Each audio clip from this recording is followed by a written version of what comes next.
Kita sudah masuk ke dalam suatu sistem di mana demokrasi sudah terkonsolidasi ya, dan Anda tahu salah satu bentuk dari konsolidasi demokrasi itu adalah tidak adanya kekuatan-kekuatan yang bisa menjatuhkan pemerintahan secara inkonstitusional. Gitu.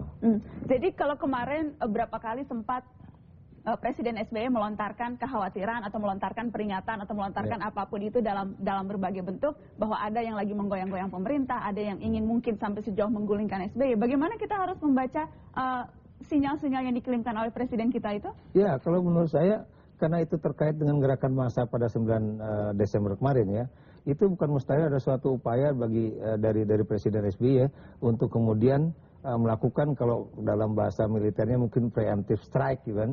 Jadi dia serangan awal dulu kepada gerakan-gerakan itu supaya misalnya itu masyarakat takut. Kalau buat saya ya, itu serangan walaupun bukan dalam artian serangan militer ya, tapi serangan dengan bahasa politik sehingga kemudian rakyat itu takut keluar rumah ya. Kalaupun misalnya peringatan atau serangan itu tidak dilontarkan oleh Presiden ketika itu, sesungguhnya apa yang dilakukan pada tanggal 9 Desember ataupun mungkin setelah itu dan sebelumnya itu kan sebetulnya hal-hal yang wajar saja menurut Anda? Kalau menurut saya itu wajar ya, karena gerakan yang pada tanggal 9 Desember itu kan adalah gerakan memperingati Hari Anti Korupsi Internasional atau pada tingkatan dunia ya.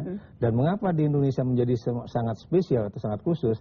Karena kita tahu terkait dengan persoalan kasus yang terjadi saat ini adalah kasus Bank Senturi ya, yang kita tahu diduga ya atau patut diduga itu terkait dengan istana. Anda menyebut istana, saya harus panggil orang istana di Mata Najwa. Saya akan undang staf khusus Presiden bidang hukum, Bung Denny Indrayana. Selamat malam, Bung Denny. Malam.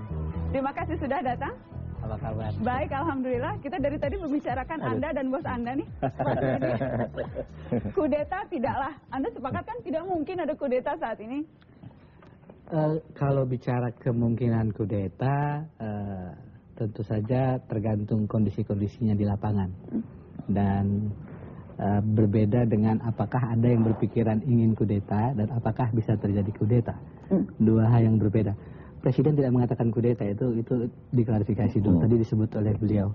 Yang dikatakan adalah ada upaya untuk mengganti kekuasaan, mengganti pemerintah. Walaupun tadi dikatakan ya sama saja, upaya mengganti kekuasaan. Tapi kudeta itu lebih strong, biasanya ya, itu juga terkait dengan militer.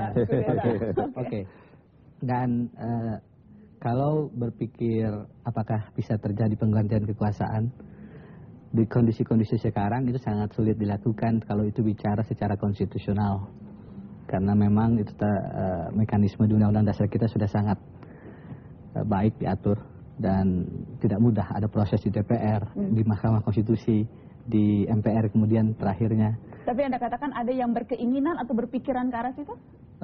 Kalau dilihat apa yang kemarin terjadi, demonstrasi tanggal 9 Desember misalnya, informasinya memang tidak hanya agendanya masalah anti korupsi. Dan itu terlihat juga dari pesertanya. Kenapa kemudian teman-teman yang bergerak di anti korupsi tidak turun? Karena mereka melihat ada agenda politik yang sah saja.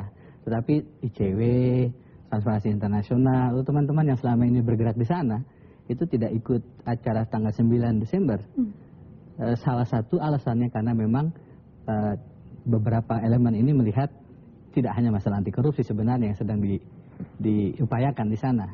Apa itu? Ya salah satunya masalah-masalah politik. Sampai katanya tidak bisa tidur, bangun, berpikir dengan keluarga, ada fitnah atau apa, begitu mengganggunya kah itu terhadap Presiden kita terganggu dengan pikiran-pikiran itu? Presiden mengundang semua orang merayakannya. Pidato tanggal 8 Desember malam menjelang tanggal 9 dengan sangat jelas Presiden bilang, seluruh rakyat Indonesia silahkan rayakan. Kalau demonstrasinya kemarin lebih besar,